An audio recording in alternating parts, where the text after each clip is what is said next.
Could I bother everyone for a minute? Let's take a look at the big one. Now, the outgassing has created a vent a half a mile wide and at least 2 miles deep. The comet gets closer to the sun melts ice, ice turns to steam, you get a big hole. Okay? So, how many nukes do we have left in the bag? 4. Okay, if we can get the remaining bombs in that vent, there shouldn't be anything left of that comet bigger than a suitcase. Now, we can't do anything about the little one, but, it just might give them a chance. Now, without the arming codes, we're gonna have to wait to set the bomb timers until we get closer to Earth to raise Houston. We may not have enough life support left to get back into the cargo bay for the nukes, much less to look down on the comet. We sure as hell don't have enough propellant left in the Messiah to maneuver with. How are we supposed to get back off the surface once we've gotten down there?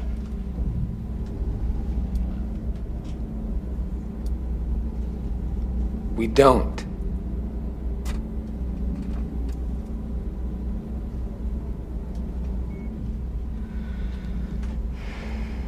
Hey, look at the bright side. We'll all have high schools named after us.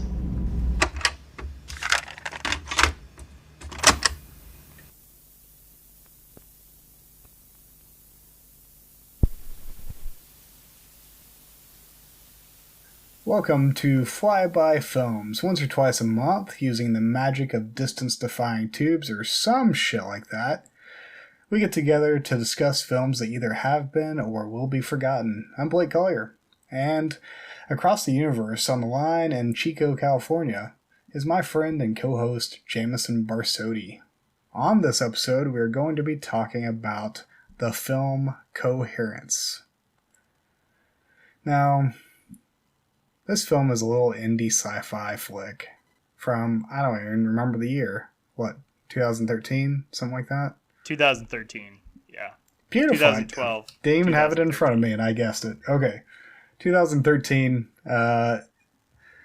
the idea is a dinner party of friends turns into a paradigm-shifting, interdimensional war of selves.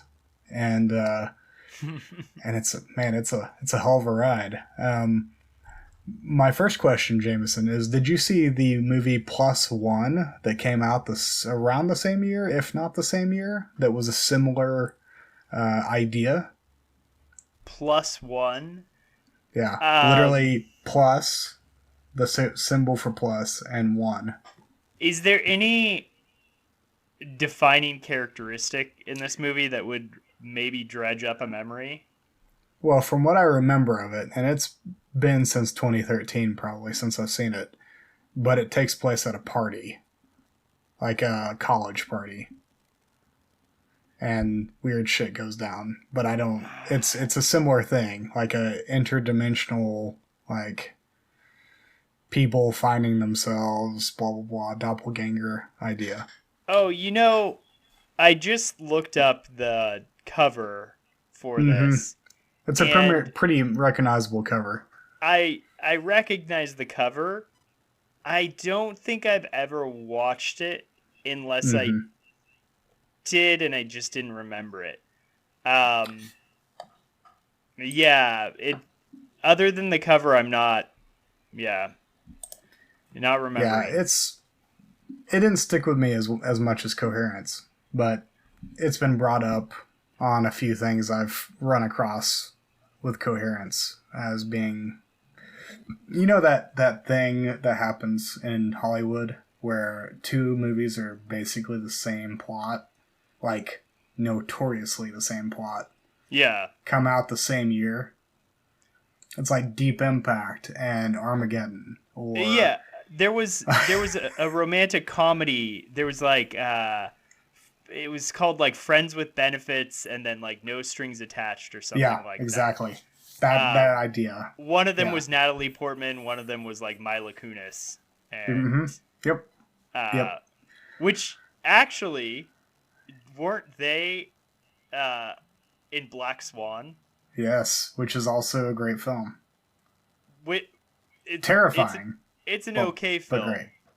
It's an okay film. Whoa. But weirdly, Black Swan was a film I was thinking about while watching this movie. Well, we're gonna have to get into that later. Yeah. Yeah. How fascinating. Yeah. So, Okay. yeah, we can talk about that later. For the listeners, since this is audio, I am scratching my ill-defined shadow of a beard, scraggly though it may be, in pursuit of trying to figure out what Jamison's connection might be. But we'll all find out later on. Yeah, I won't go into it, but I do think that there is a strong connection between these two films. Okay. But yeah, Coherence is a little miracle of a film. Oh God, no kidding. It's I sometimes get sad because I'm like, there aren't movies like Coherence anymore, but I mean, there are indie films, but I feel like even indie films these days are like big budget. Like, yeah, it's not a real indie film unless it's an A24 indie film, right? Like, I really want to kill you right now. No, I'm just saying that's the feeling that you're talking about. Yeah. With this big budget name, like it has to have, a certified indie stamp on it. But this, this didn't have that. Although it did. So actually, for around the bend of 2010, there was a nice indie production company called Oscilloscope. And if you remember, Oscilloscope was owned by one of the Beastie Boys. And it was started by one of the Beastie Boys. That's right. I completely forgot about that.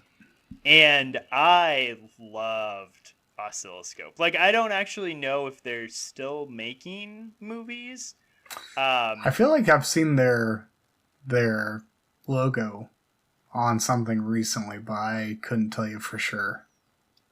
Yeah, they took more risks on things. Like you'd get movies like Coherence. You'd get movies like my favorite Christmas film, Rare Exports. Yeah, that's a good one. Yeah, that's a good one. Didn't they do one of the early Benson Moorhead films? Yes, I think they did. Like Resolution, or maybe. I believe they did Resolution. Let me see. Yeah. But yeah, they just, I think I just remember they had this really good string of years where they just hit it out of the park. So yeah. And then they quit. And that's the way all great entities go. You start it, you go strong for a good period of time, and then you know when to back out. Yeah, I don't know. Like I said, I don't know if they've quit. I just they haven't done as many. So yeah, and actually that's that might be because it was started by the BC boy that died. So Ad-Rock. Yeah. And I might be completely fucking this up. So please, don't write in, or do write in if I'm getting all this wrong. I think Ad-Rock died in 2009, so I don't think that was him. Yeah. Okay. Well. So. Yeah. Anyway. As the resident hip-hop guy in the community here, so I have a vague memory. Well, no, take that back. Take that back. I'm placing myself when I first heard of his death. No, it would have been 2012, 2013. Yeah. So this might have actually been his, now that I think about it. Yeah. I'm not sure. Fascinating stuff, Jamison. Yeah. I mean, you'll get the occasional Skinamarink or something like that comes out of nowhere and actually gets some critical acclaim that's actually indie. Like, I think that one was $15,000. But yeah, you don't get that much anymore. And maybe you never really did get it. I think these types of films loom so large in my mind because like Primer was such an inspiration to me. Like, oh, what you could accomplish with, you know, with drive and a little bit of cash. But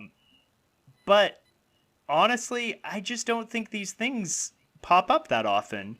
And that actually isn't a negative thought, because I think the negative thought is these things don't happen anymore. But what I'm saying is, no, they will happen again. Like, it's like my friend was telling me about the in the Bible, there's the branch of Jesse or something like that. This little the tiny root of Jesse. root of Jesse. This little tiny thing that pops up, you know, and it's this thing that you hang your hopes on, and that thing just keeps coming up. But like kind of like a penis. Yeah, exactly like a penis. So I think I just compared our Lord and Savior to a penis, but yeah, that's okay, I guess. Well, you know, if we know one thing that just keeps coming up, it's a penis.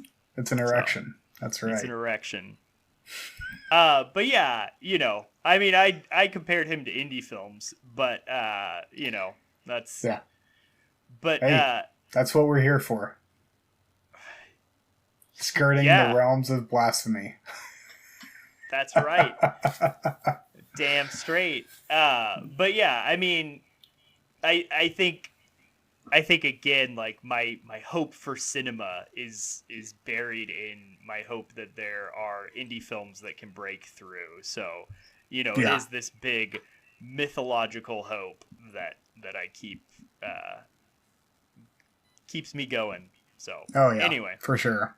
But this, I guess my point is like, this movie Coherence fits in my mind, in my like film canon, in that history of little magical indie movies that get me excited about the art form again, you know. Oh, for sure. I gotta fit this one in with like the Donnie Darkos, the Primers, the Skinamarink, just a string of movies throughout the last probably 30-ish years that have kind of gone under the radar, but have gotten those who have seen it love it, you know. So they just didn't get as wide of a release. Yeah, and I think that's why I chose this movie. Like, it's just so exciting. I don't know. Oh, and it's cool. I feel like I get annoying with mentioning this, but the first time I saw this film was at the Santa Cruz Secret Film Festival, which was a very you and your fucking film festivals, man. It was the only one that I ever really went to, and it was apparently you hit the jackpot and saw every great film there that one time. No, I went 5 times. I went every year I was in grad school, and they just were so good at picking movies. I lucked out. It's also, it totally fits within your kind of pick, to be honest. Yeah. I mean, it's got everything that I've grown to notice about your taste in film. I mean, thanks. It's got, I mean, I feel like you do like almost a guerrilla style filmmaking, and that, I mean, this movie is, from what I could read up on, largely a lot of it is improv. At least in the dialogue between the people, of course. And I think I read something, an article about this maybe a while back before I'd even chosen it, that there was this, like, the director would keep the actors in the dark and would at certain times within the filming of the show, like, take one of them back and say, here's your motivation, this is what's going on in the background that's not fully in the front of, you know, the audience. And he would then release them all back into the the improv, and they would have to like adjust. And so, like, Interesting. from what it sounded like, he was actually like manipulating as they were filming, and so that was fascinating to me, and part of the reason why it was just a solid pick on my part to really drop this little diamond in the rough here. I thought it was a But great... I also had ulterior motives. Yeah. I mean, so yeah. What can you say?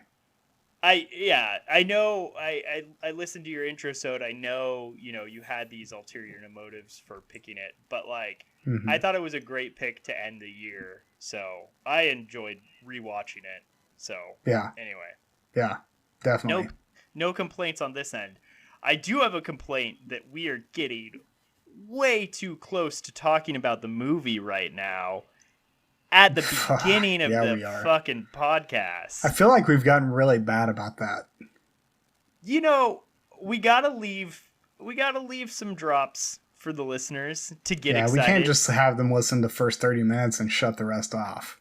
Yeah, we're whetting their appetite right now. Yeah. Like, yep.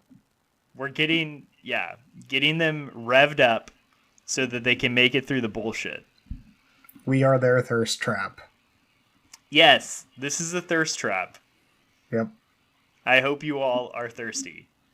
Yeah, because it's coming your way. Yeah. All of it. At one time. Yeah. But, okay, Blake, how have you been? Tired. As many who work in a endlessly dull corporate job, it's the end of the year, which means everyone thinks that they can get some shit done, and they can't, because most places close at least 1, if not 2 weeks, especially in the construction industry. Yeah. And so we're rushing to get deadlines that ultimately don't matter, but that's saying that any of them actually do matter in the first place, which really they don't. At least in the world of retail, because I don't know if you know this, most of the companies I build buildings for, they don't need the money. They've got plenty. One more store is not going to change their bottom line. They're rich. At this point, it's pretty much pointless to even calculate like the difference one store would make. So, oof. Yeah. Yeah. But, you know, I mean, I got to keep my job. Got to feed the kids. I know how you feel. I know how you feel. I it's funny how that in a similar happens. situation where in my job, we're all pushing to get a big project done by the end of the year, and it's literally just so things look better to to random rich people who, I don't know, it's a very, in my mind, it's a made up goal, and there aren't clear guidelines for what you can do.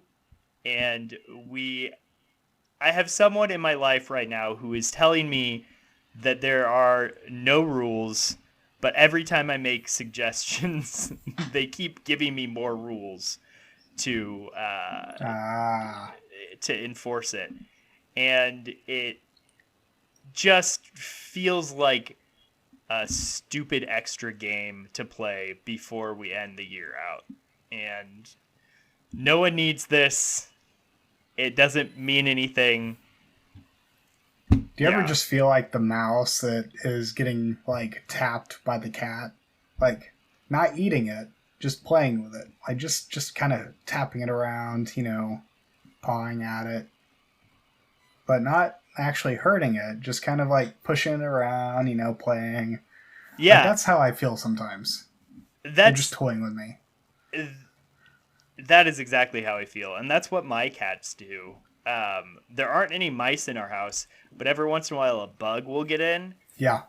And I just want them to, they're gonna eat the bug eventually, which is gross, and then they're gonna come lick me, and that's even grosser. But, like, they're gonna eat the bug. But you're also kind of thankful. Yeah. Because they ate the bug. But I want them to just get it over with. Instead, they play with the bug for like an hour, and sometimes they don't even end up eating it because it gets away or something. Yeah. But it's like mangled, so poor bug. Well, how would you feel if your species was dominated and ultimately tamed over a period of time, and the only way you can get your rocks off is to play with a bug? Oh, I mean, yeah. No. Come on. I mean, but at the same time, if your whole thing is like hunting and killing and then sleeping for 20 hours of the day, yeah, I mean, you're ripe for being domesticated. I'm sorry, but like, your societal evolution is determined. Yeah. Yeah. Survival of the fittest and all that. Survival of the sleepiest. Yeah. Yeah. It is amazing how sleepy cats are and how they've somehow survived evolution. Oh, yeah. Oh, yeah. I mean, they draw from that strength. Yeah. That well that they create. I do want to give a shout out to my cats, though. I feel like I shit on them a lot. But I've been really appreciative of how cool they've been with Hazel. Because Hazel is finally getting to the age where, like, he can mess with them and he wants to. Because he realizes, like, oh, there's this cool little creature that doesn't look like mom or dad in the house. Mm-hmm. And William Blake in particular likes interacting with him and will come over, and Hazel will like sometimes be gentle and sometimes be way too rough, and all William Blake does is removes himself from the situation, like when it gets too intense, and he's just very good at that, and nobody is also good at it too. She doesn't ever swipe at Hazel, she just tends to avoid him more. But yeah, anyway, how are your cats with Seamus? Oh, I think I may have lost Blake. I'm back. Oh, there he is. There he is. This has happened twice already, so we'll see how the rest of this I noticed it happened before, but I was able to like continue. This time I was caught off guard.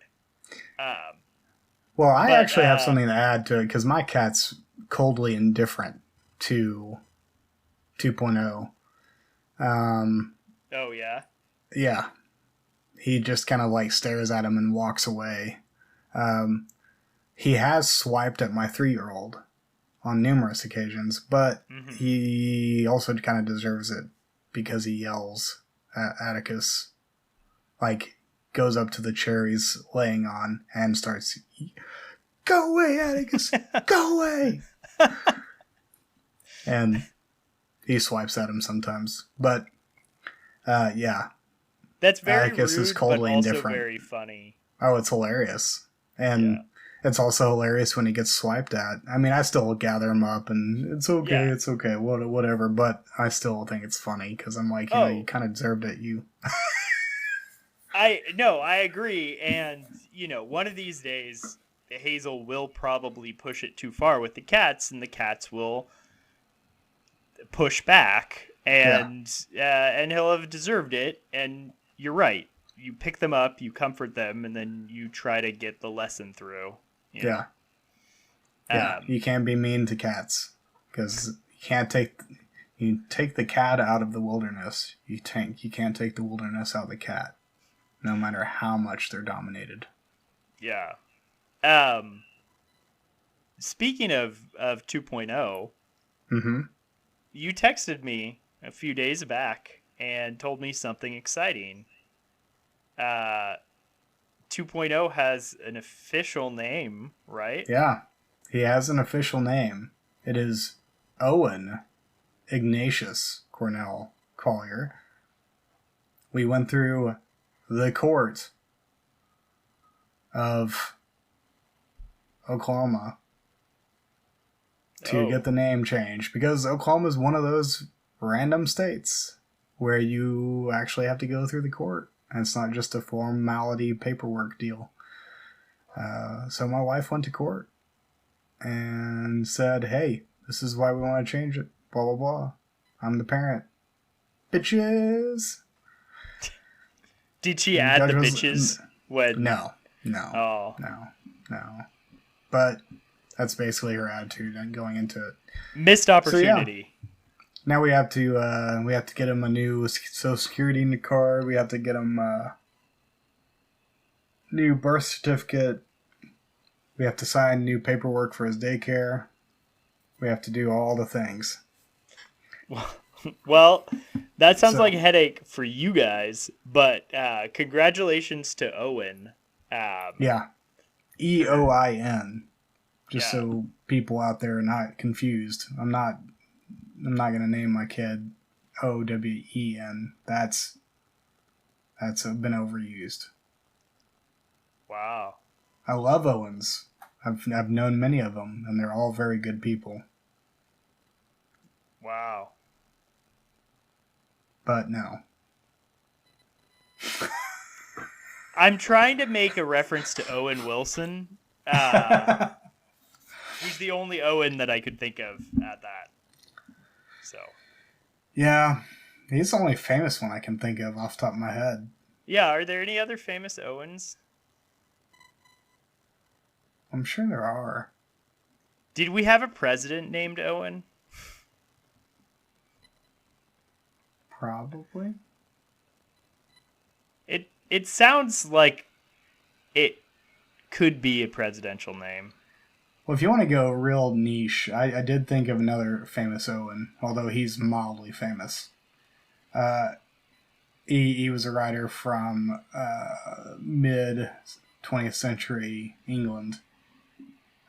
You might know some of his compatriots. J.R.R. Tolkien, C.S. Lewis. Oh, yeah. Any of these people ringing a bell? Guy. Yeah. Yeah, he was in that group. Right. He was in that group of people. Owen Barfield. Okay. Yeah. That's the only other Owen I could think of off the top of my head that's mildly famous. Yeah. I don't know too many other Owens from the celebrity or other world. So, yeah. Yeah. I knew a guy named Owen growing up, but yeah. Your kid has COVID. Again. My kid has COVID for the second time in 2 months. How does that work? I don't know, but apparently... Did the COVID ever leave? Or did it just go dormant? No, the COVID probably left. I just think that his immune system is stupid and bad. Mm-hmm. Yeah. And that's probably And it's also what daycare. happened. When we put Seamus in daycare, he didn't make it a week without getting sick. Yeah, And then that started 6 months of someone in our house being sick straight. I kid you not. At least one person in the house was sick for 6 months. Yeah, I remember you telling me this, and I stupidly thought I was going to be different. And now I'm like, I don't know. I don't know. But, yeah, my kid went to daycare for another week and came back with COVID. And now my wife has COVID, and I don't have COVID. And they're battling it out, the COVID. And at this point, we're out of free COVID tests. And one thing I realized is that the not free versions of the COVID tests are stupidly expensive. Yeah. Like, these tests Like probably $28. probably cost like 50 cents to produce. Yeah. But they're $10 to $12 a piece. And if you buy them in the 2-packs, you're spending like $25. Yeah. Yeah. Yep.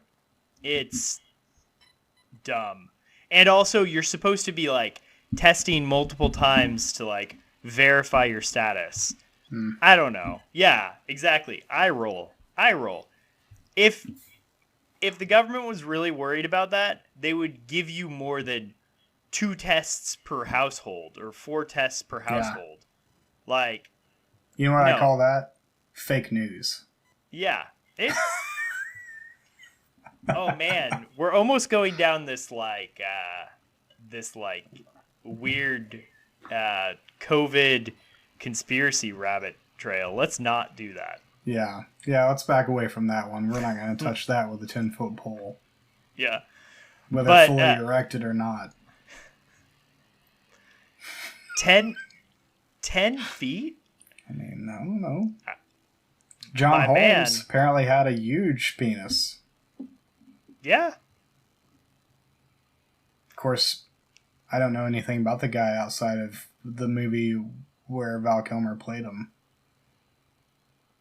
Wonderland, I think it was called. Probably. I mean, Wonderland was the movie with Val Kilmer where there was porn stars. Yeah. So, yeah. Val Kilmer, great actor. Has he died yet? No, he's not dead, but he is in not good shape. He's not in good shape, and I think he had cancer that took part of his throat, and well, if you had seen Maverick, you would have known that, because he makes an appearance and he can't talk. I knew that before the movie Maverick came out, and I didn't even have to go to Maverick to know that fact. So, did you see Maverick? No, I didn't. It's way better than the original. I don't doubt that. And I heard it was really good. I missed it somehow.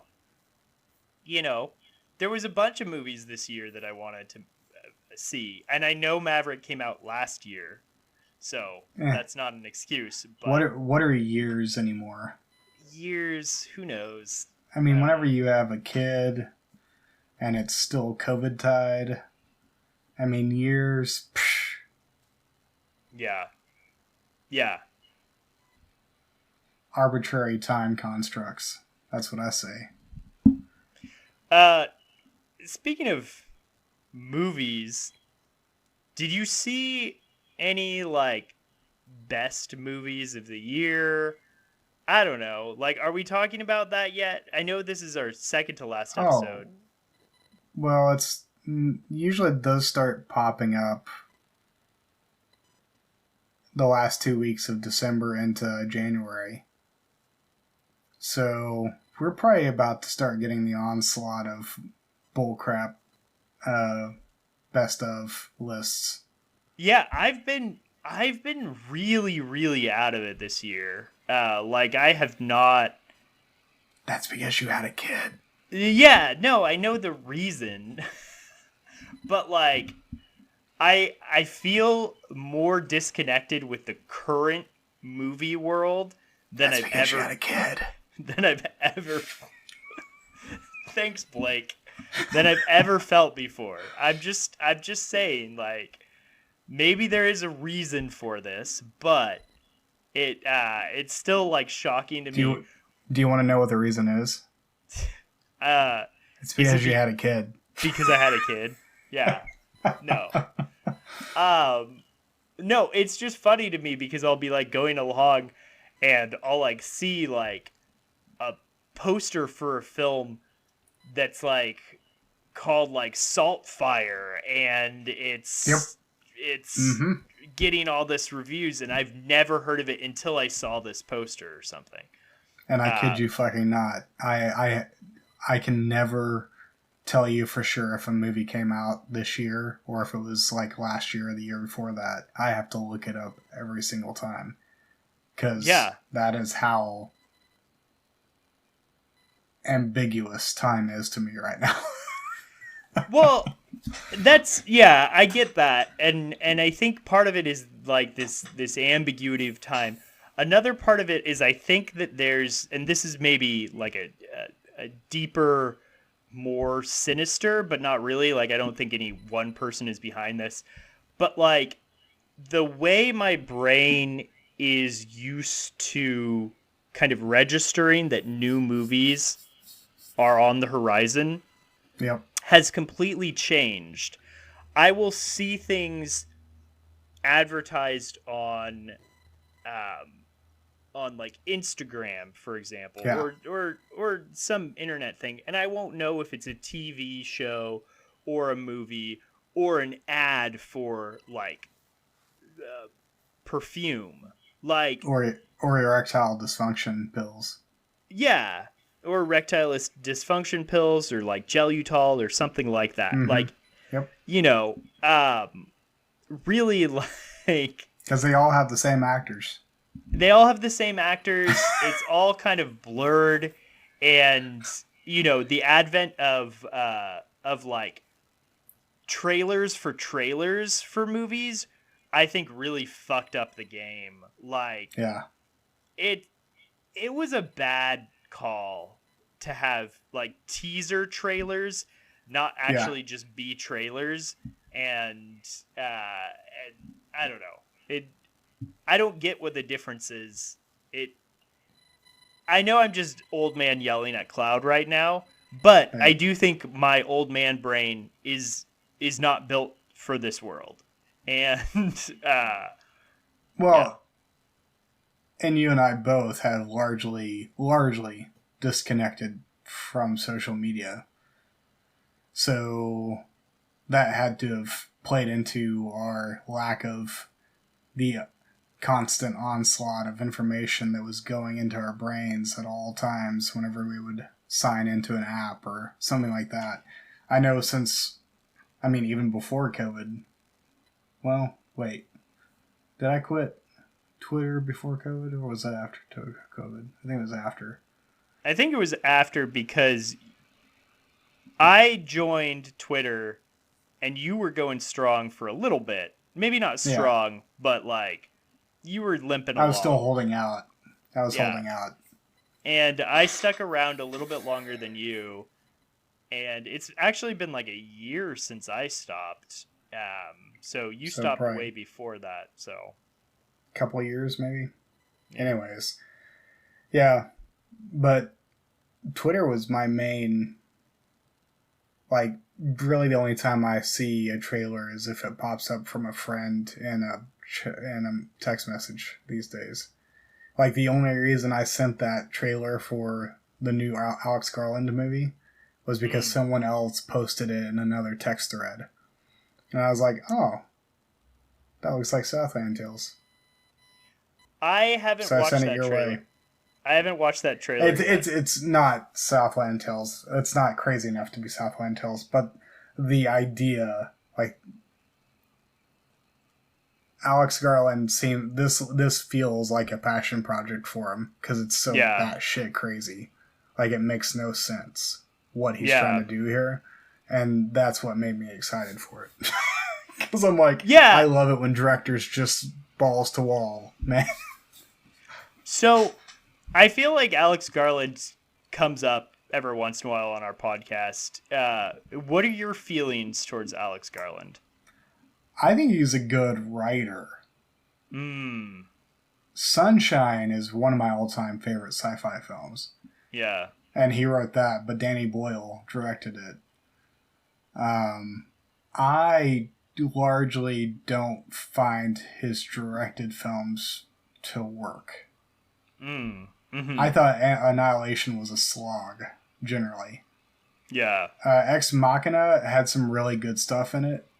I just didn't think it fully came together by the end. And the one thing I will say for Alex Garland is that there are one or two scenes in both of those films that are really compelling scenes. Like, he framed them well. They do a lot of exposition without exposition. And so there's elements, but standalone scenes don't make a movie for me. And so, like, I think about those scenes a lot, but I don't think about the movies much at all. Yeah. And so I'm excited for this one because it looks just crazy. Like, it's like he didn't take his meds and he just scribbled out this, like, great idea that he had, like, in the back of a van down by the river or something. And he was like, I'm going to do it. I'm going to do it, guys. I'm finally going to do it. I got enough money. Yeah. Did you ever watch Devs? The show? I did not. I heard good things, though. You know, I think that you would find that equally frustrating. Okay. The reason why I bring it up is it takes place, like, some of it was actually filmed outside my old office building, which was the if you've ever been to UC Santa Cruz, it is the McHenry Library. The math department was on top of that, and so they would film it. They filmed some of these scenes, like, in the McHenry Library, and it's funny because, or right outside the McHenry Library, which is right under my our office. But, like, it's funny because you could see they had, like, scribbled all this stuff on the cement outside. So there are these cement walls. They had scribbled, like, chalk, you know, to make it seem like techie and like they're thinking and they're writing, you know, wherever they're at. I had a peer. She was in the grad program maybe a couple years earlier than I, but she was kind of a hippie type. She would frequently take her classes out and do her classes kind of like that, where she would scribble on the walls and stuff. And our entire department got yelled at because there was, you know, these markings on the walls, and someone from the math department was doing it. And it just made me laugh to, like, see that, like, someone thought that actually looked cool and wanted to do that for a movie, but we couldn't do it in real life because, you know, it wasn't what it was meant for. Anyway, just, I know, yeah. It made me laugh. That's an aside. But yeah, the UCSC campus is beautiful. If you ever go to Santa Cruz, like, visit it. I felt lucky to be able to, like, do school in that area. So, it's cool. Good place to visit, bad place to live. Too expensive. Because of crime? Oh, gotcha. No. Because because that doesn't seem like a place that would have high crime. No. There's not high crime. There's just lots of classism. So, oh, yeah. Yeah. But yeah, I like Alex Garland. I think you're right. I think Annihilation, I don't even remember what that movie was about. I don't think Alex Garland probably knows what it's about. Yeah. I think if I probably would have liked it more if Stalker hadn't already existed. That's And I'm fair. not just saying like oh, this movie is old so it's better. I actually think like Andrei Tarkovsky was very much into building some sort of like hope and hopeful theology into his movies. Yeah. And he did that in Stalker. And here you have Alex Garland, who's very nihilistic in his movies, coming along and thinking he can do the same thing and basically like, create the nihilistic version of Stalker. And I just don't think they hit. I don't think it hits as well as Stalker. Well, and I think that's... And Jeff Vandermeer probably cribbed a lot of his original book idea from Stalker, if I had to guess. So Yeah. I mean, I'm not so bothered by that. I know we've talked about it's not plagiarism. It's his own plagiarism version and of stuff it. like but that. But it's yeah. Now sometimes just because you're a good screenwriter doesn't mean you should go into other realms of the filmmaking. Some of those ideas Did you see are, Men? No. But I heard about it. I heard about the end. Yeah. I actually I think I liked Men much more than Annihilation. So Really? Yeah, I haven't seen that one. So the concept was interesting. I think the reason I never fully pulled the trigger and went to see it is because it almost felt a little bit too on the nose. But yeah, it could be on the nose in a fun way, and that would be fine. So I think it's on the nose, but I think it like, I don't know, it like messes with that. Okay, gotcha. I think if you think that it's like a cautionary tale about men and the way men terrorize women, and that's what the movie is about, that's maybe missing the point. I don't know. It felt it felt too convoluted for that simple of a message, I guess. I don't know. Who knows? But no, that makes sense. But it was fun. That makes sense.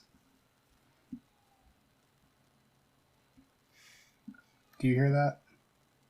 No. Hold on. I'm holding on. For those at home listening who can't see, Blake held up his finger, gave me a moment, and took off his headphones. I believe he is being called into the other room by maybe one of his two children, or maybe one of his cats. My oldest was crying. Aw. So my wife got up and took care of him right when I got out of the door. So.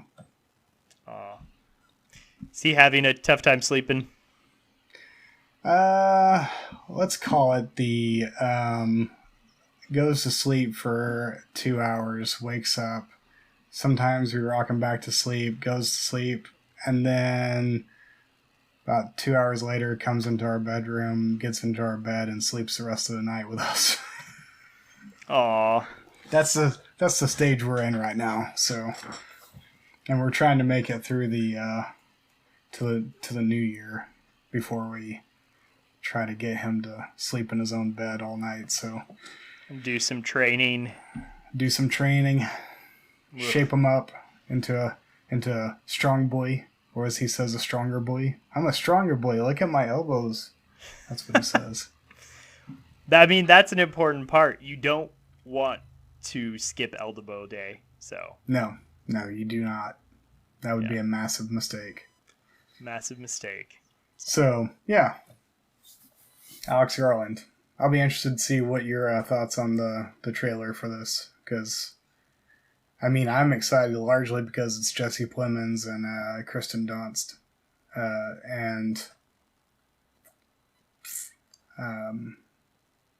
What's his name? From Parks and Rec. Oh, Nick Offerman? Nick Offerman is the president. Yeah. Nick Offerman was also in Devs. So Yeah, that was the thing that almost got me to watch it. Yeah. But yeah, I mean, it could be a real piece of shit. You just never know. Who knows? I mean, some people thought Southland Tales was a piece of shit. Yeah, but And those people were wrong. some people who disagreed with them started a podcast 15 years later. Yep. Or so. True story. So, yeah. True story. Cool. Yeah, I'll have to check it out. What is the name of that movie? So listeners Civil can... War. Yeah, so if you're interested, check out Civil War trailer. Great title. Yeah. Like, just really nailed it. Yeah, don't get confused. When you search for Civil War trailer, you're probably going to get another movie. You actually might get multiple movies beyond this one. So you'll probably have to use some Google foo in order to make it through. So Probably more than likely the first movie that'll pop up is The Avengers. Yeah. Yeah. The Avengers So, Civil War. You can just put A24 at the end of it. Civil War A24, and that would get you there. Or, as you learned earlier in this episode, Civil War true indie film. Stamped by A24. Stamp, yeah, certified indie film. An indie film certification. And because it's A24, it's bound to be certified fresh. Yeah. It'll get, it'll start with 98%, and then that'll dip down to like a 72 by the end of it. So, Yep. when they let all of the reviewers review. So, Yeah. Yep, exactly. Did you ever read that article where I forget who it was? It could have been Wired. Someone actually did the investigation on this and showed that like Rotten Tomatoes does manipulate scores in that way. Oh, of course they do. Yeah. Yeah, I mean it's an of course. They just so you can't. I mean, they basically accused it of manipulating it in tons of different ways. But one of the more successful ways is that you're allowed to like release certain groups of critics and then other groups of critics. And, so you just front load the positive ones, make your movie look super positive, and then trickle in the negative ones. The negative reviews after people, already see this. And, there's even like after people will put like, 100% with an asterisk, saying like, as of this day, yeah, of course you could do that. So anyway, Stats, man. Stats. Every time a stat is invented, someone figures out how to manipulate that stat. So, Oh, of course. Yeah, that's the beauty of stats. Yeah. You just got to put in the right inputs to make it look a little bit better. Yeah. Yeah. Because stats isn't math. Stats is an application of probability, which is math. So There you go. See, you're here to hear from the math expert. He has his doctorate, folks. Listen to the man. So, yeah, I suppose this is a good time for me to get to my ulterior motive for picking Coherence, huh? yeah, please talk to us a little bit about why you chose this. Oh, I'm just going to give a brief little thing on it. Because we have a really large listener base, and I would hate for one of my co-authors in this volume to hear the idea and like crib it, steal it from me. So I'm gonna keep it very vague. My ulterior motive for picking this film was because I have to write a chapter on it before the end of January, and I have not written a damn thing.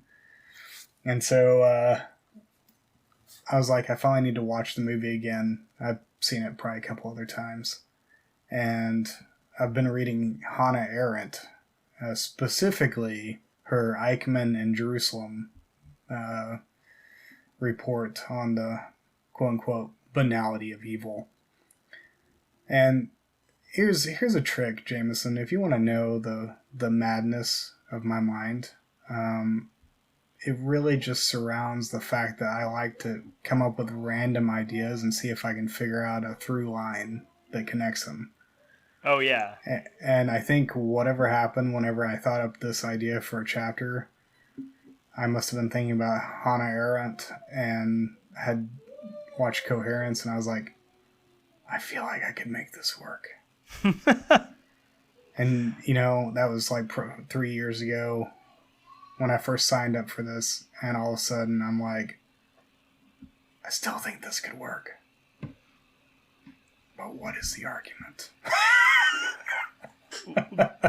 Blake, I have never read Hannah Arendt, and I only kind of know of the banality of evil, like in a pop culture sense. So I don't really feel like I have a good grasp on her arguments and her well, it's the only book I've ever read by observation her. on this. I mean, So, her most known book is Origins of Totalitarianism. mm-hmm. That's her most touted book. But this is probably the one that has the most culturally Sure. popular idea in it. But with that being said, I think you can make it work. Oh, I think yeah. there's a through line in this. I've been loading my listening this week with a philosophy podcast talking about the banality of evil. So, all right. But yeah, I'll make the connection somehow. Yeah.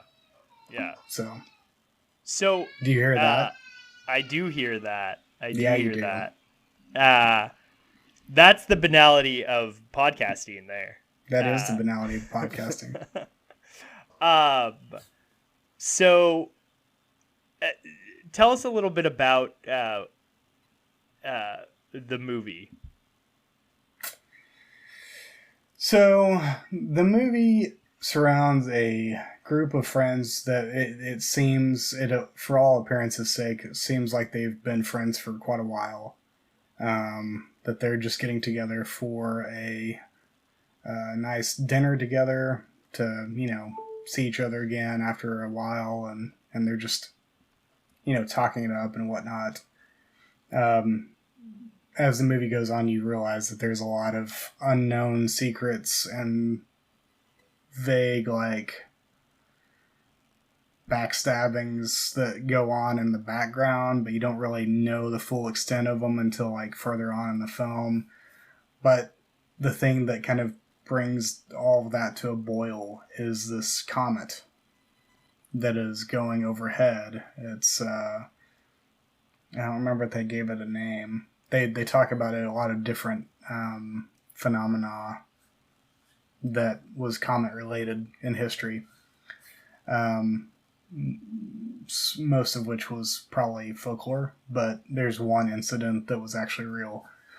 And kind of bring it to this idea that the power goes out and they try to figure out why there's one house randomly down the street that has power.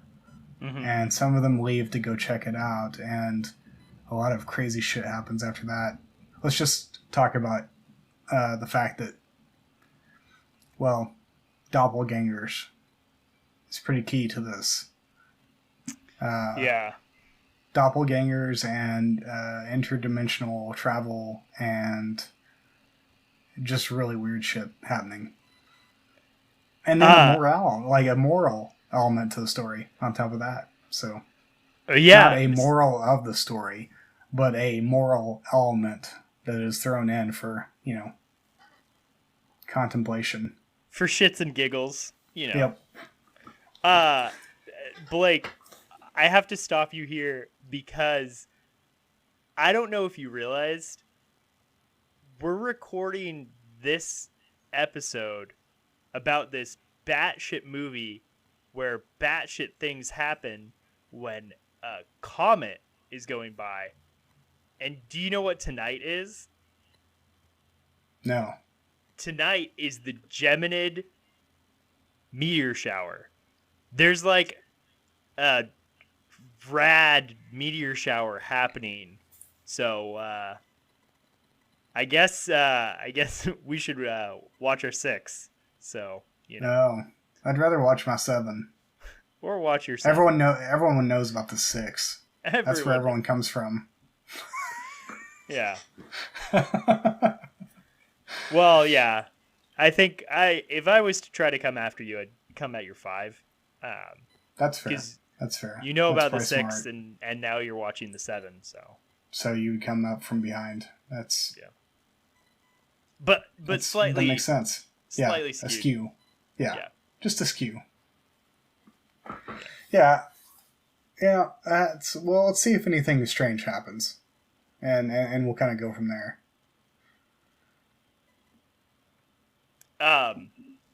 One thing I love about this movie is, so it's a dinner party.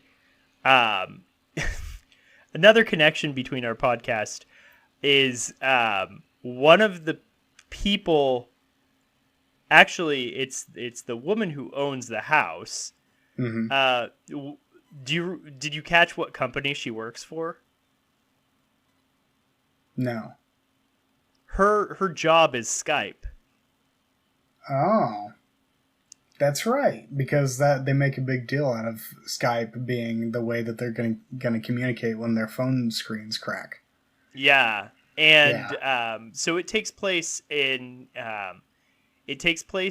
Silicon Valley. Mm-hmm.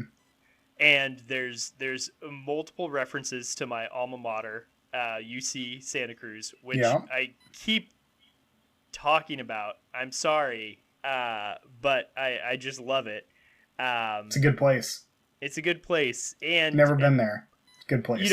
Honestly, part of the reason I think of this movie fondly, part of the reason I picked it, so it's cool.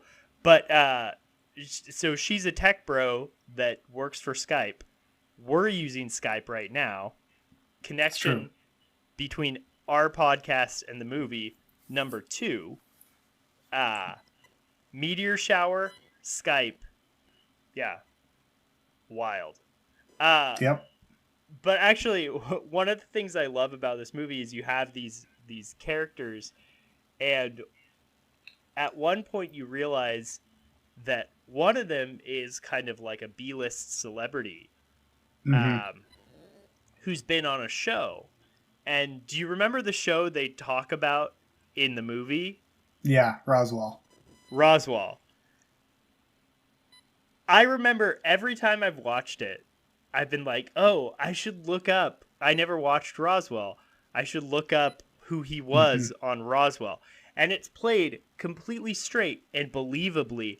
And you get the feeling that the actor might actually be kind of playing himself, this guy who used to be on Roswell. And it's such a... But not. He's not. He's not in Roswell, but he is in a Roswell-like show. Ah. He's in Buffy the Vampire Slayer, and he's a okay. character in that show. So it's interesting, this like twist on these Nice. lives. I thought that was I didn't figure that out until this watch through, because I had the time to look it up. So Did he strike you as a knockoff Matt LeBlanc? yes, I think that every time I watch this movie, 100%. Blake, it's like you were in my mind when you said that. Yeah. I kid you not. I mean, it happens every time I watch it too. I'm like, the first thing I think is that Matt LeBlanc? No, that's not Matt LeBlanc, but man, it kind of looks like Matt LeBlanc. Yeah. Yeah. No, I 100% agree with that. So. Yeah. I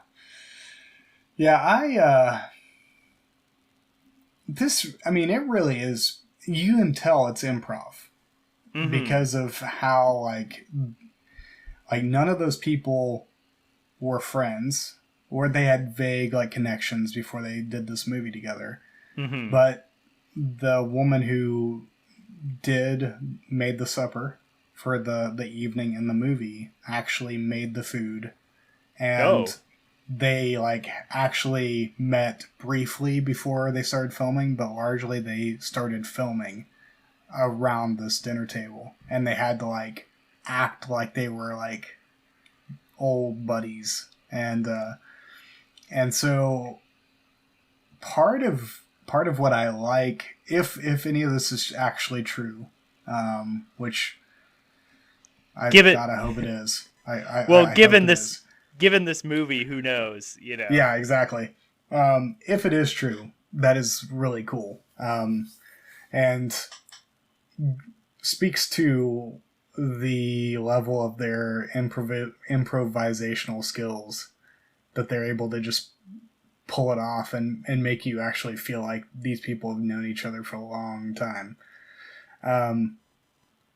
Because it does. I mean, it feels like they feel like pretty real people. And I think that's what works so well, is it feels very realistic and natural in that way. It's almost like a weird...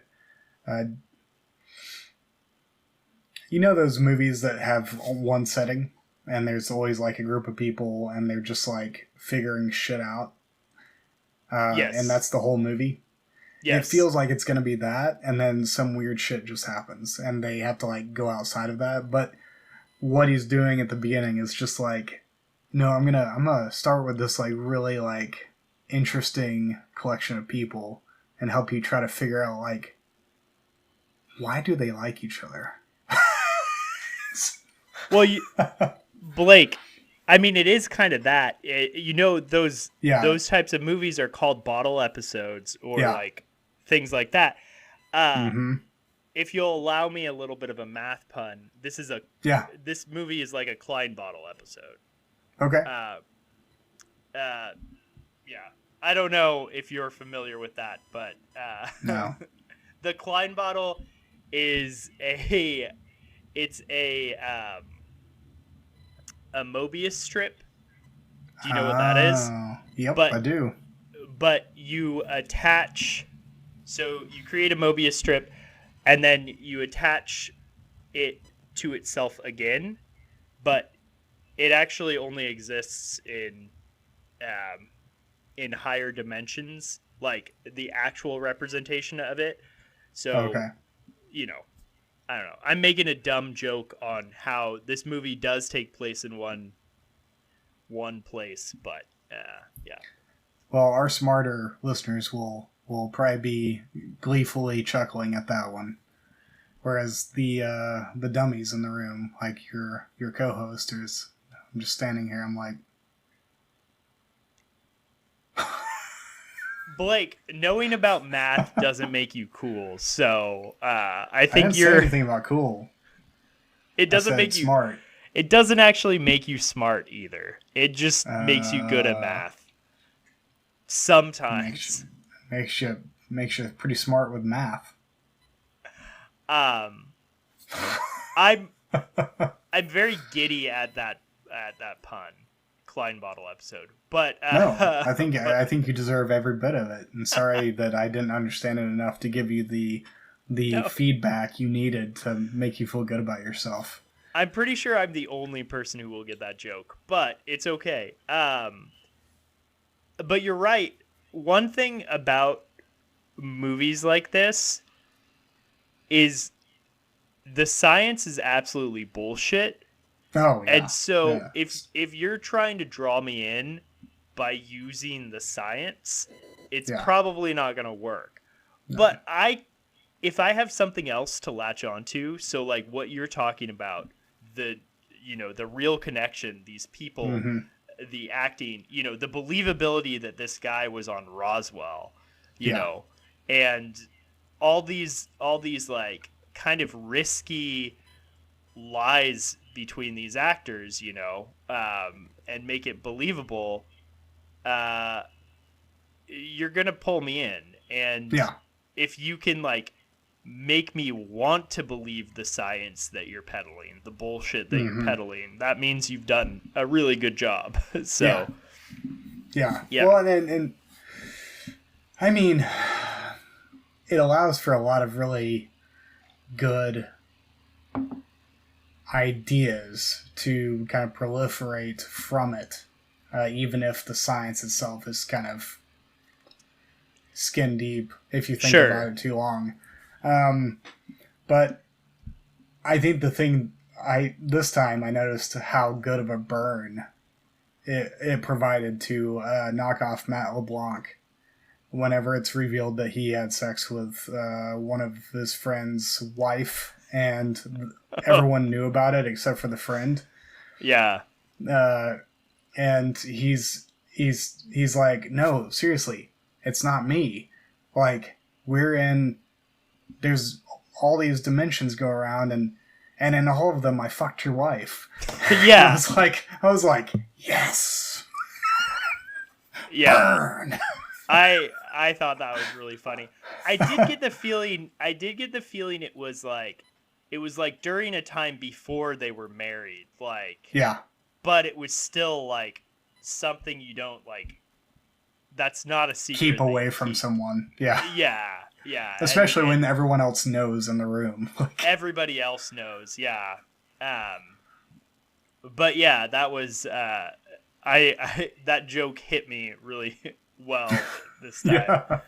Yeah. And then he gets punched for it, which Oh, yeah. is the right reaction.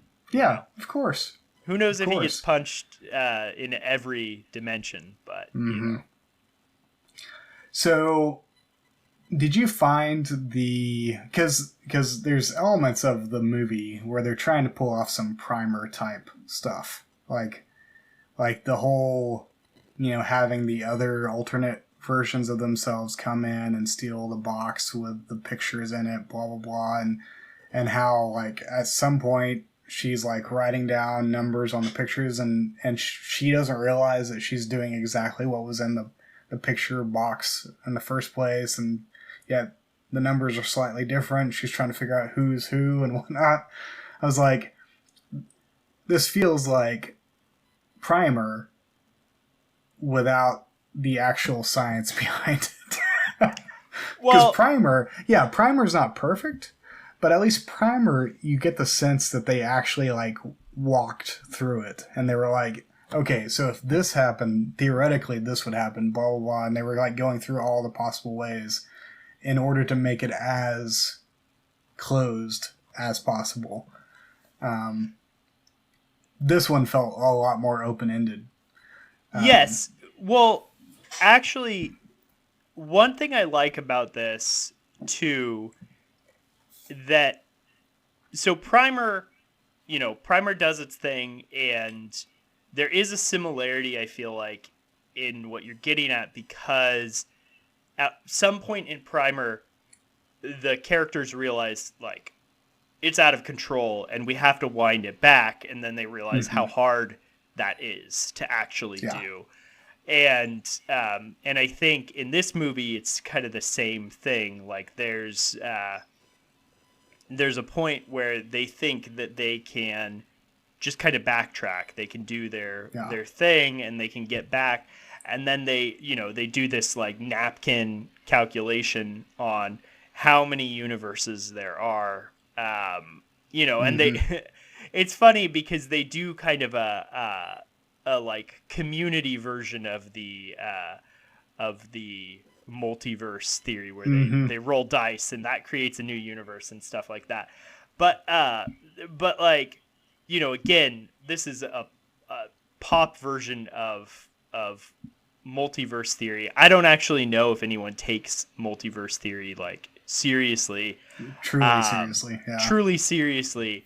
I'm not a physicist, but one thing I like about this movie, and one thing that I find like so uncompelling about just like the idea that there are infinities of multiverses that just split off every second, is that it means that there's no, that like morality is a mistake or a thing like that. There's no like moral pull to the way that you are living your life. If you're holding a baby and there's a universe where you throw that baby off a cliff, then like truly things don't really like matter.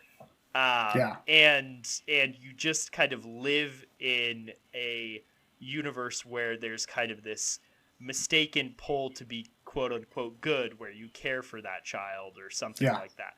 And I feel like this movie takes that seriously, whether it intends to or not. It might actually just be a resource. Like you can't show an uncountably infinite amount of universes.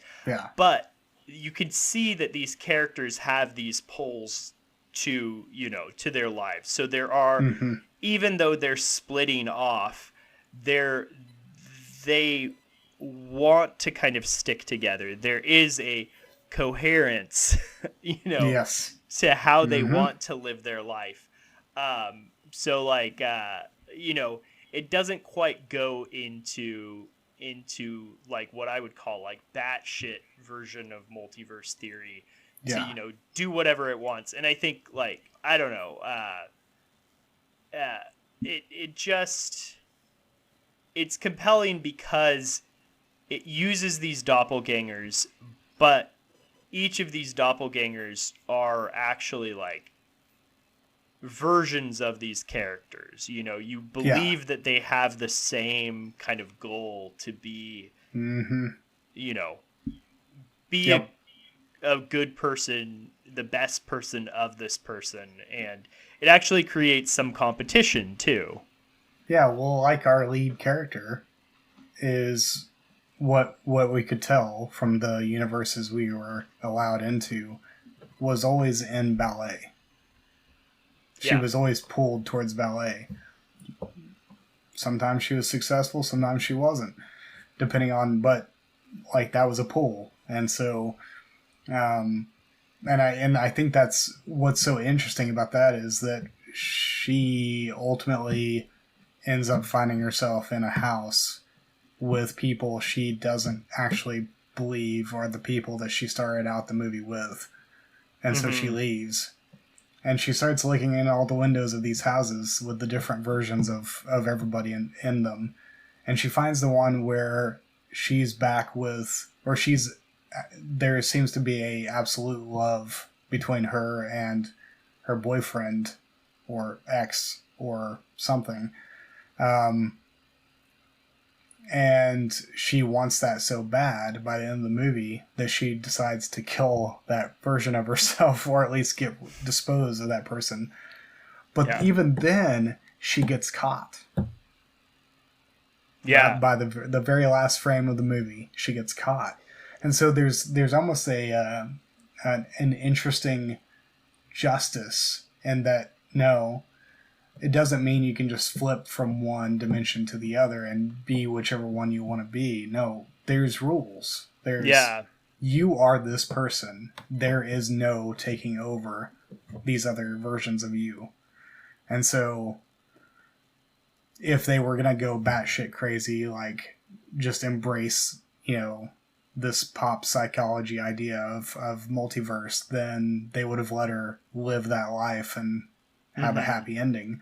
But they didn't, because I think ultimately they believe in this idea of the coherence, and the coherence is, even if there is other dimensions, they're living their life and they cannot intrude upon yours. And so it does matter what you do with this version of you. Like, you don't even need to worry about them. They may be out there. It doesn't matter, though. So, because there's no crossover. There's no becoming that one. Yeah. So, I know at the beginning of the episode I mentioned Black Swan, and I think you touched on one of the big connections, which is ballet. This character. Yeah, that's fair. And you don't ever see her perform ballet, but you learn a little bit about her story, about how she was an understudy, and she had another understudy under her who came and kind of swooped in and took over her life. And a character kind of makes that connection and is like, this person is living the life that you should be living. And that kind of starts in motion in her mind, this idea of taking back, someone else's life. And I think that's ultimately like what she tries to do. And which would make her, in effect, an understudy of herself. An understudy of herself, yeah. Yeah.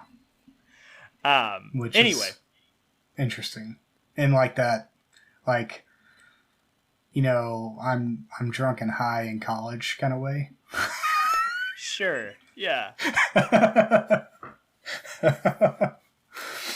Or I'm drunk and high at the Adam Sandler show. I mean, there's that. There is that. That is true. Oh man, we were going to record this a few days ago. Yeah. And I was going to ask you all about the Adam Sandler show. And I was going to talk about I was going to talk about seeing Antichrist Demon Corps. Yeah, buddy. Yeah. I think we should just tantalize people with that. We can talk about that later. Okay. Remind us to talk about that on the next episode. Yeah. I'm not going to remember. Okay. Well, fine. Fuck you.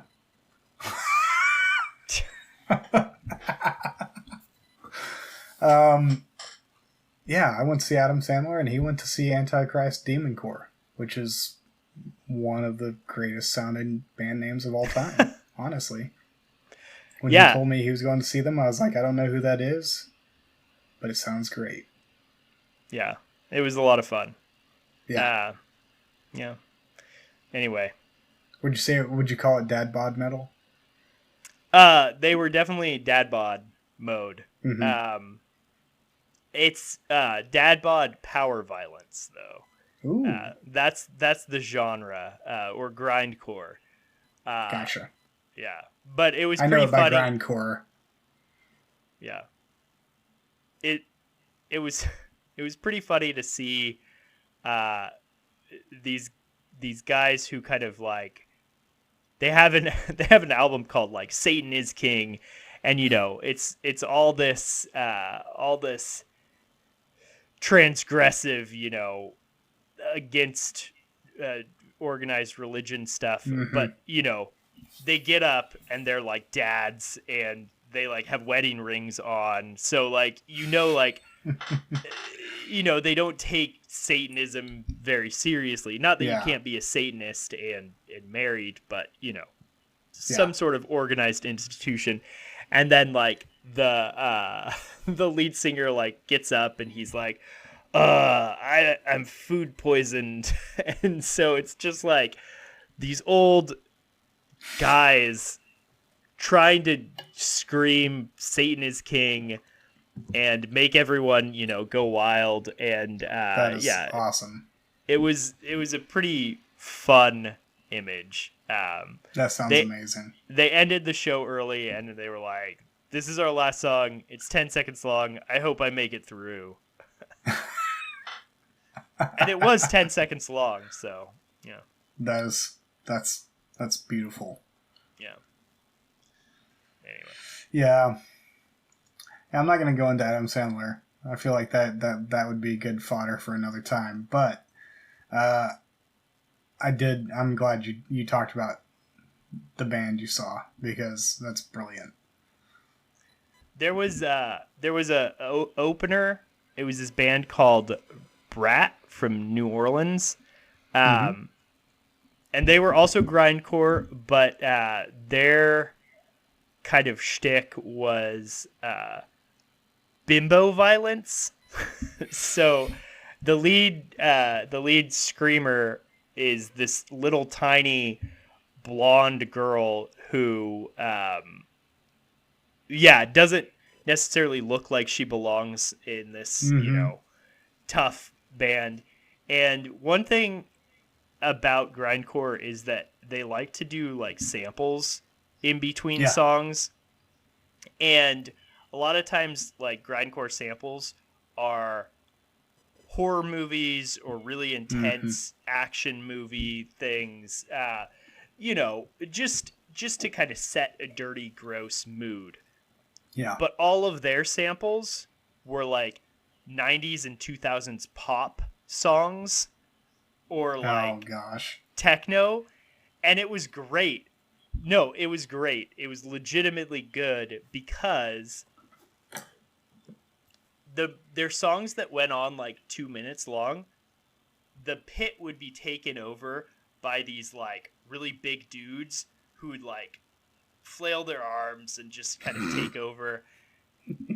But at the beginning of the song, they would play these pop song intros, and I was at the front, and there was this lineup of really tiny girls who just would go wild whenever they would play these, and it was like their time in the pit, and they would like take over the pit and just go wild, and then like it was really quite a thing. So that is awesome. Yeah. And it was called Brat? Yeah, Brat from New Orleans. I'm gonna have to look that up. That sounds fun. It was a lot of fun. Yeah. Well, I know that the listeners can't see this, but did you notice the shirt I have on? I can see the word Jed and Jed and Clark and Benny's and Fucks and Norris and Palmer and Cooper and Windows and Gary and Childs and there's another word. What's under Childs? The screen went blurry. And McReady. Do you know who those people are? Yes. Why am I blanking?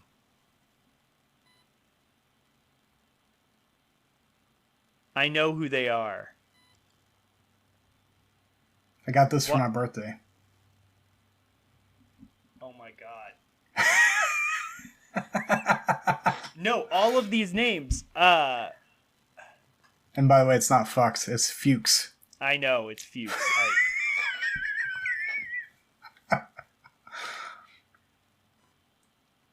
Especially McCready. That's the one you really should know. Oh, yeah. No, I just watched this. The Thing. Yeah. I was like, exactly. I was like, I know all these names. Why is it... Yeah. Yeah. Okay. But it's in that Helvetica style. Yeah, no, it's very confusing because of that. Yeah, exactly. Yeah. You're welcome. You're welcome. So, does this movie pull it off? Yeah. I think so too. You know what helps this movie pull it off? What's that? The fact that I know that there was 10 people making this movie work. Oh, like, yeah. I don't mean that in like, you don't feel like you're having to give them credit. Like, you're not trying to give them participation points. Yeah. But you know it wasn't overworked. That's what I mean. No. Not at all. Yeah. So. I'm trying to think if... Because I always think about, like, movies that end on a... Not necessarily a dour note, but like a note that gives the viewer this moral conundrum. So, like, the one that comes to mind most clearly, the one example, is The Ring. The American version, specifically. Where one of the final scenes is her having her son push in the tape to record the tape. The idea is she's keeping him alive, but she's dooming someone else. Yeah. So, of course, like, that's... As a parent, you totally understand why she would do that. That's a moral conundrum. You know, classic moral conundrum. Would you doom someone else to save someone that you love? And so I appreciate movies that end on that kind of note. And what I like about this one specifically is that it almost makes you think it's going to end on that note, and then the Skype comes back around. Yeah. And her boyfriend, when she's almost clear of, like, getting this life back that she's wanted, her boyfriend gets a call from her, or the version of her that's actually in that dimension. Yeah. Saying, like, do you actually hear anything she says on it? No, I don't think so. I think you just hear whispers, but you see him look up and give her this, like, look of suspicion and, like, just, like, who the fuck are you? Kind of thing. And that's where it cuts. And I'm like, that is beautifully done. Because within the kind of mousetrap that they've created with this movie, like, you don't have any idea what that means. Mm. Like, for her. Like, what happens then? Like, does he feel the need to kill her? Like, or what? Does she, like, dissolve into her own dimension? Like, what's the next step here? I found that really compelling.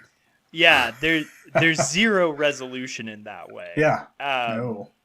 And, I mean, you don't even know, like... You get the sense that the reality that she goes to, they hadn't discovered at that point, like, that that there was all this chaos going around. Yeah. And so, you know, they, in a sense, there's not really even a way to tell these two people apart for them. You know, they wouldn't know who the real M was. That was her name, M, in the movie. And, you know, I think the only thing maybe the one who makes the phone call has going for her is that she was attacked by the other one, and that's probably a believable thing given that she's going to have the wounds to show it. But you know what's really fun is that if this multi-dimensional thing is what the movie's going with, it may not have even been her that called him. It may have been an M from another dimension who just wanted to fuck with the Yeah. the one that she saw earlier that's going around and looking into all the windows. That's true. That's true. Well, and as we've discussed before, if this M felt compelled to do this, there was probably some other M's that also wanted to go down that path. Yeah. So maybe there I were. mean, technically, you could say that all of them coherently would have wanted to go down that path Sure. on some level. On some level. But it is interesting. I actually didn't put it together until you said it. Skype. She calls the boyfriend on Skype. It's that Skype sound that still is still happening. I still hear it when they you haven't call changed me, it. So yeah. Man, remember when Skype was king, and then it dropped the ball. The pandemic happened, and Zoom took over. I feel like it was already dying before the pandemic, though. I remember, like, when the pandemic happened, everybody was like, Zoom us, Zoom me, we have Zoom. And I was like, what the fuck is Zoom? Do you just mean Skype? Like, Did they change their name? Yeah. One, can't we just say video call? Weird time to rebrand, bro. Yeah. Well, what it was like Zoom had made all of these deals with higher education places and academic institutes. And so it was like, I don't know if you like have gone to college or what, but if you go to a college, you'll realize that they have all of these agreements with weird ass off-brand softwares. And so I think at that time, Zoom was like a weird ass off-brand version of Skype. And it was what these institutes used. And then everybody went home, and I had to teach a bazillion people from my house. And the pathway that I had to do it was through Zoom. And so I felt like everybody was Zooming because at least colleges were Zooming. And then and you know why? You know why? The elites, man. The elites. The elites. Damn, the elites decide what the rest of us use. It's called trickle down elitism. Yeah. Trickle down Zoom down elitism. That's the one that I was looking. Or as in my son's PJ Masks book, trickle down Zoomzania. Yeah, exactly. Yep. True story. All right, Blake. Do you got any final thoughts? No, I don't got jack shit. Do you feel better going into writing your chapter? Yeah. All right. Yeah. I mean, it's gonna have to get done regardless, even if it's a piece of trash. Pizza trash. Pizza trash. Pizza trash. Why anyone would do that? All parts of pizza are equally good. Yeah. So, there should be no trash, is what I'm saying. Don't throw the pizza in the trash.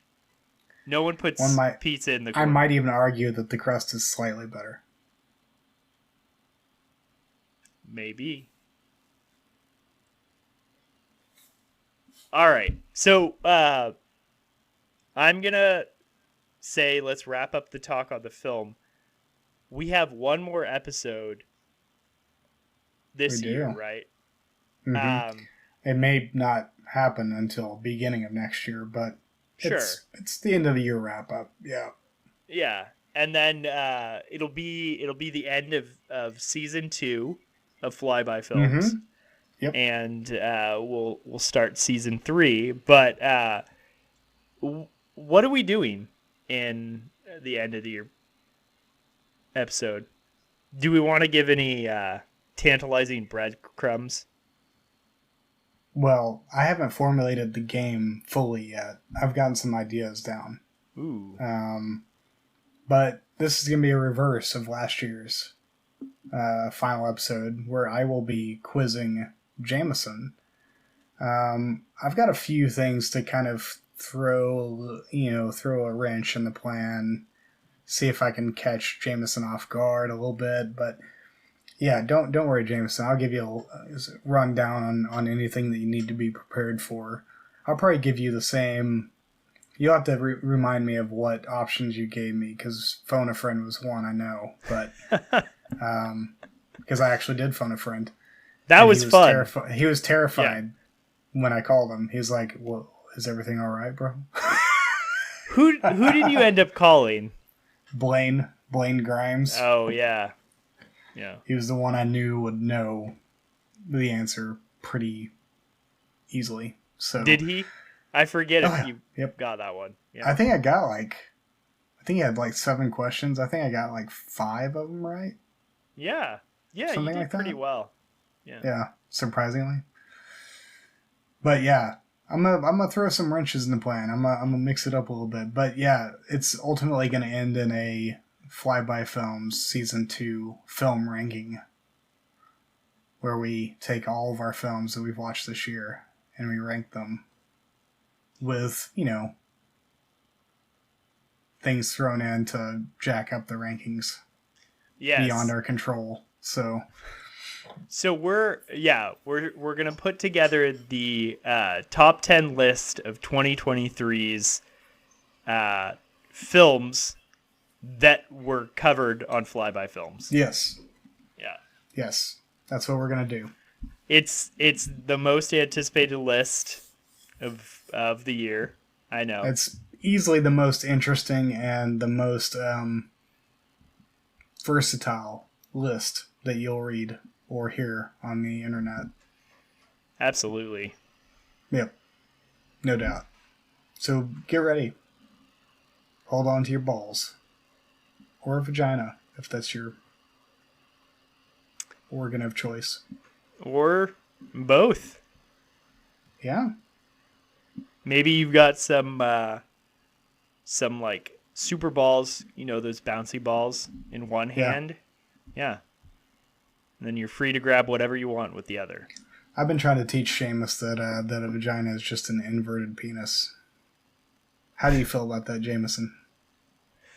I haven't actually been trying to teach him that. I just joke with people and tell them that I'm teaching him that. Yeah. That's why it fits like a glove, son.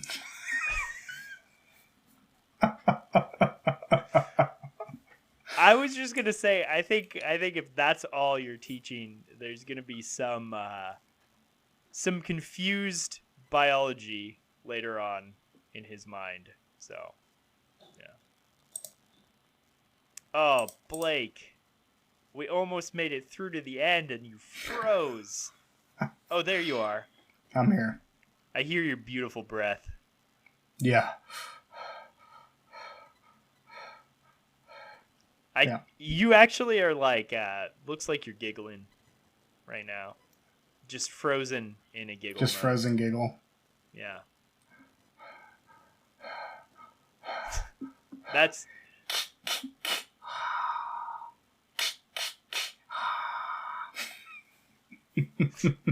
You okay there? I'm great. Need a breath mint. Okay. Well, I think that about covers it. We bullshat. We talked about the movie. Not only did we talk about the movie, we talked about it coherently. Yeah. And then we talked about our next episode and gave our listeners a little bit of a lead-in. So, man. Wait, so Jamison, whose pick was this movie? Well, it was my pick, right? Oh, yeah, that's right. Yeah. Cool. Just checking. Yeah. Had a false memory of something. Yeah. Well, Blake, I really enjoyed this podcast. I enjoyed watching your pick. And Yeah. I mean, I thought it was a pretty solid end of year pick. yeah, good job. Anyway, All right. Well, bye. bye.